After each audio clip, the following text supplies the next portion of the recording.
जय माँ काली।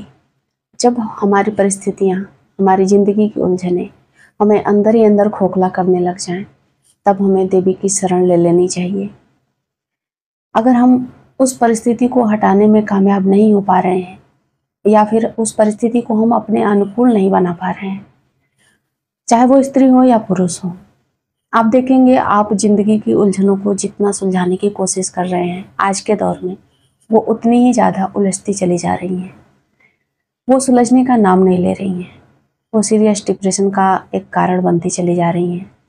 खासतौर से महिलाएं जो घर में हैं, बहुत तरह के घुटन का सामना कर रही हैं। अंदर से वो पूरी तरह से खोखली हो चुकी हैं। उनको लगता है कि बस जीना है, क्योंकि बच्चे हैं छोटे। सिर्फ जीना है इसलिए ताकि मेरे जाने के बाद समाज ये ना कहे कि इसकी गलती थी, इसने हार मान ली या फिर कुछ। तो ये सब कुछ अगर आपकी ज़िंदगी में चल रहा है तो मैं आपसे ये रिक्वेस्ट करूँगी, आप सब कुछ छोड़कर देवी की शरण में आ जाएं। देवी की शरण यानी कि आप माँ के किसी भी फॉर्म की आराधना करना शुरू करें। आपके पास कितनी भी धन दौलत हो, आपको आपके आगे पीछे कितने भी नौकर चाकर हों आपके सेवा के लिए, आप कितने भी ऐसे आराम से रह रहे हो, लेकिन आपका जो माइंड है वो पीस नहीं है, काम नहीं है, तो ये सब कुछ बेकार है। और जब आपको ये सब कुछ बेकार लगने लग जाए, फिर आप क्या करेंगे?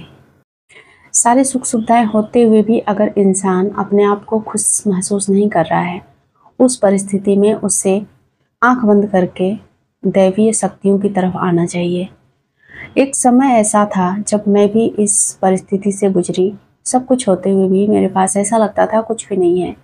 माइंड पूरी तरह से स्ट्रेस से भरा हुआ, सीरियस डिप्रेशन के चपेट में।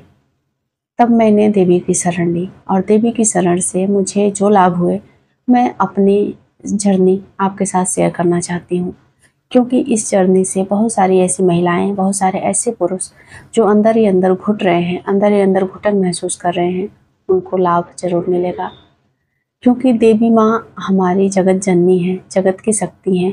माँ काली की शरण में आए, माँ दुर्गा की शरण में आए, देवी की किसी भी फॉर्म की आराधना करना शुरू करें, किसी भी मंत्र का जाप करना शुरू करें, आप योग करें, ध्यान करें। आप सोचने के बजाय, जैसे खाली टाइम होता है तो महिलाएं क्या ज़्यादातर सोचने का काम करना शुरू करती हैं। दुनिया भर की जो पीछे के दुख हैं उसको याद करना, रोना, उस पर अफसोस करना, गुस्सा करना, इससे उनका जो डिप्रेशन है वो और बढ़ता चला जाता है। एक समय में वो ऐसी ऐसी बन जाती हैं कि दूसरों के सामने वो एकदम और भी ज़्यादा बुरी नज़र आने लगती हैं। यानी कि वो अपने आप को दूसरों के लिए इस ऐसा प्रेजेंटेशन अपना तैयार कर लेती हैं कि उनको देखकर लोग यही कहते हैं कि ये बहुत ही बुरी औरत है, या किसी का ख्याल नहीं रखती, किसी के खुशी में खुश नहीं होती है। ऐसी उन सामने वाले की धारणा आपके लिए बन जाती है। तो अगर आप इन सब से बचना चाहती हैं तो आप सिर्फ अपने माइंड को रिलैक्स करें, किसी भी देवी की फॉर्म की आराधना शुरू करें। आराधना से मेरा मतलब है आप देवी को याद करें, अपनी बातें देवी के सामने प्रस्तुत करें। ऐसा नहीं है कि आप दिया बत्ती जलाएंगे, भोग प्रसाद चढ़ाएंगे तभी देवी की आराधना होती है। आप अपने मन की बातें देवी के सामने कहना शुरू करें। माँ शक्ति हर वो सलूशन आपके सामने लेकर आएंगी जो आप परसों से ढूंढ रही हैं लोगों के बीच में, कि लोग हमें ऐसा इस नज़र से देखें, हमारा इस तरीके से ख्याल रखें। वो सब कुछ देवी आपको देंगी। वो किस तरीके से देंगी? आपका माइंड को रिलैक्स करके। फिर आपकी जो कामनाएं हैं, जो इच्छाएं हैं, वो खुद ब खुद ख़त्म हो जाएंगी और आप अपने आप को परिपूर्ण महसूस करेंगी। आपको लगेगा कि आपके पास सब कुछ है।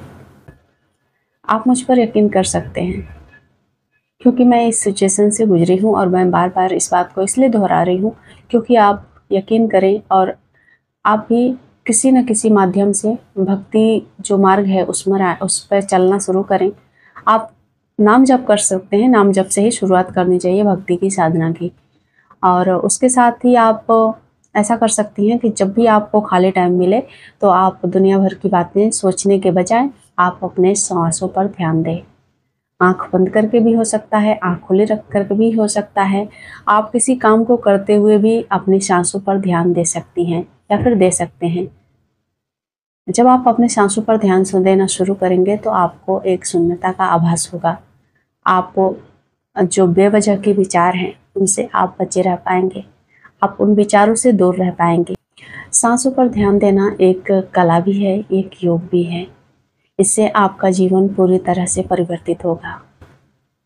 चाहे अनचाहे विचार जो हैं वो आपसे दूर रहेंगे, फिर आपका माइंड अपने आप शांत होता चला जाएगा। आप डिप्रेशन से बाहर निकलेंगे, गुस्से और चिड़चिड़ाहट से बाहर जरूर निकल पाएंगे। माँ काली की भक्ति कैसे करी जाती है, अगर आप जानना है, डिटेल में जानना है तो मुझे कमेंट करें।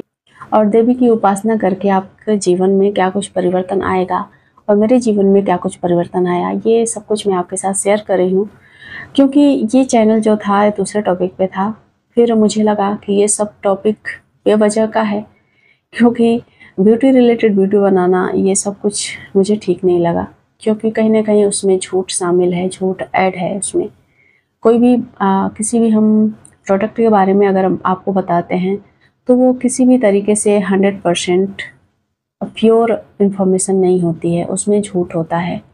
और जो भक्ति करने वाले लोग होते हैं उनको इन सब से दूर रहना चाहिए।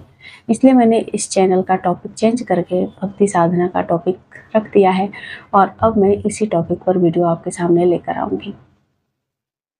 अगर आपको भी अपने जीवन में परिवर्तन लाना है, शांति लाना है, तो इस चैनल के साथ जुड़े रहें। चैनल को सब्सक्राइब भी कर लें अगर आपने अब तक नहीं किया है तो। वीडियो पसंद आएगी तो लाइक करिएगा ज़रूर, मुझे मोटिवेट करने के लिए। वैसे मुझे मोटिवेशन की ज़रूरत नहीं है, मेरी माँ काली मेरे साथ हमेशा रहती हैं और हर पल रहती हैं और हमेशा रहेंगी, मुझे यकीन है। जय माँ काली।